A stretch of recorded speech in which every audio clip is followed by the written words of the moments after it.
Jouer.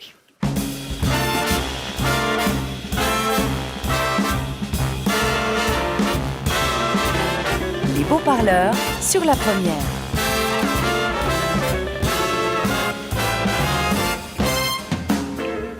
Et c'est le moment où nous devions accueillir Elisabeth Tessier. L'astrologue devait être notre invitée, mais elle est grippée. Heureusement, elle ne revient pas de Chine, donc il n'y a pas de quoi s'inquiéter outre mesure. On va quand même entendre son portrait, puisque nous parlerons de son livre 2020, Le Grand Tournant. Et puis, nous recevrons son mari au téléphone, qui est également astrologue. Son traducteur, je crois, de la version allemande. Il pourra quand même nous dire 2 mots de ce livre. Carlos Enriquez. Mais non, Jonas. Elisabeth vous a pas prévenu? Ah non? Carlos Enriquez peut pas être là, il a sa première à l'opéra ce soir à Lausanne. Ah, voilà. Non. Et moi, Toujours un peu de promo, ça fait du bien. Ouais. Allez-y. Et moi je profite de son absence parce que je voulais à tout prix venir vous parler de ma passion pour Elisabeth Tessier. Elle n'est pas présente aujourd'hui, j'imagine aisément qu'elle s'est prévue un petit virus pour ce matin.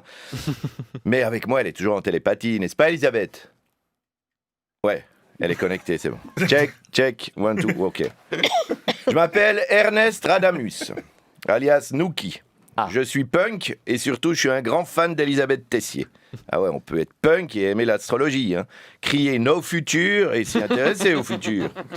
Elisabeth, tu m'entends? Ok, parfait. Je t'ai vu pour la première fois le 16 juillet 1975. C'était un mercredi, j'avais pas l'école et on nous a livré notre première télé. Et au moment où on l'a allumé, je t'ai vu présenter le premier horoscope télé du monde. Et comme les oies qui s'attachent au premier truc qu'ils voient en naissant, je suis tombé amoureux de la première image que j'ai vue à la télé. Toi, ma pitié. Ouais, tu sais, moi aussi j'ai un petit don. Hein. J'arrive à deviner le signe astrologique des gens rien qu'en les regardant. Par exemple, vous, Jonas, avec Oui. votre minceur, vous devez être Verseau litère.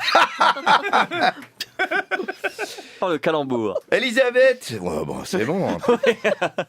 Elisabeth, j'aimerais pas être à ta place. Comme tu sais lire ton propre thème astral, tu connais tout sur toi. Bah, tes maladies, et puis j'imagine même que tu connais la date de ta mort, comme les prisonniers américains. C'est Quelle chelou. horreur. Moi, je sais que t'aimes parler du futur, mais on va parler un peu de ton passé. T'es né en... Non, je dirais pas ton âge. On peut être punk et gentleman. Hein.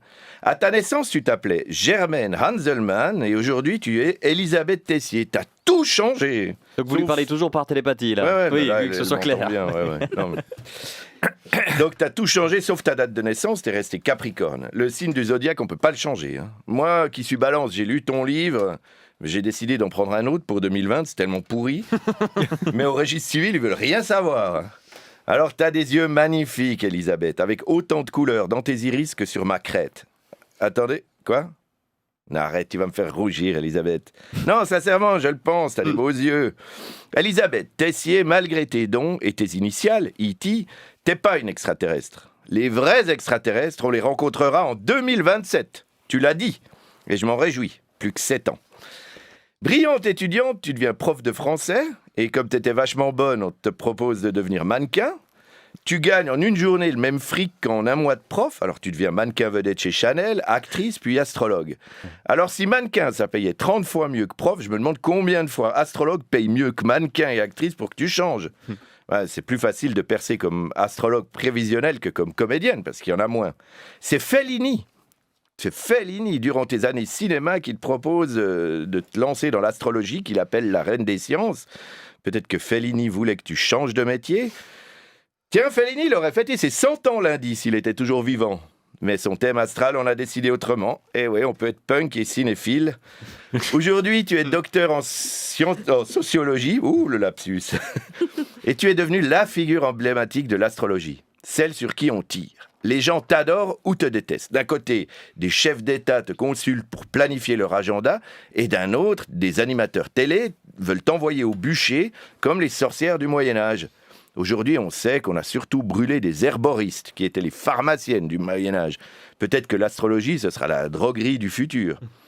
Toi, tu ne fais pas des prédictions passe-partout façon journaux gratuits, mais tu fais des prévisions très précises sur les gens et la planète. Et quand elles sont pas exactes, ben on te rate jamais. Les gens te servent toujours tes prévisions du 11 septembre 2001 où tu avais écrit « Bonne journée pour les transports ». C'est parce que tu n'avais pas fini ta phrase. Moi, je le sais. Tu voulais dire bonne journée pour les transports, mauvaise journée pour les gratte-ciel. Tu assumes tes prises de risque avec classe en disant que quand je me trompe, c'est l'astrologue qui se trompe, pas l'astrologie. Et tes succès, les gens les oublient. T'avais quand même prévu des catastrophes comme Tchernobyl, la guerre du Golfe, l'élection de Donald Trump. T'avais même prévu des tentatives d'assassinat, comme celle sur Reagan ou celle sur le pape Jean-Paul II. Mais si les assassins lisent tes prévisions, ils risquent de changer la date de leur attentat pour surprendre leurs victimes. Mais toi, tu verras qu'ils ont changé de date. Tu vas les prévenir, ils devront de nouveau changer de date. C'est vertigineux, cette histoire. Aujourd'hui, on présente ton nouveau livre 2020, Le Grand Tournant. L'avantage pour l'éditeur de tes livres, c'est que tu peux lui dire exactement combien tu vas en vendre. Il n'y a pas d'invendu qui squatte dans sa cave, puis il connaît son bénéfice à l'avance. Je dois avouer que ton livre, je ne l'ai pas acheté. J'ai pas les moyens, vu le prix du litre de la bière. Non, j'ai été obligé de le piquer. Mais tu devrais les écrire en avance, tes bouquins, vu que tu sais exactement ce qui va se passer. Genre, t'écris tous ceux de 2020 à 2050, tac, un par année. Les astres vont pas changer d'ici là. Entre nous, ton livre a un peu le même désavantage qu'un bottin de téléphone. Il y a beaucoup de pages qu'on lira jamais. Par exemple, moi qui suis Balance, 3e décan, il y a 5 pages qui me concernent sur 396. Mais moi, j'ai tout lu, pour mes futures gonzesses.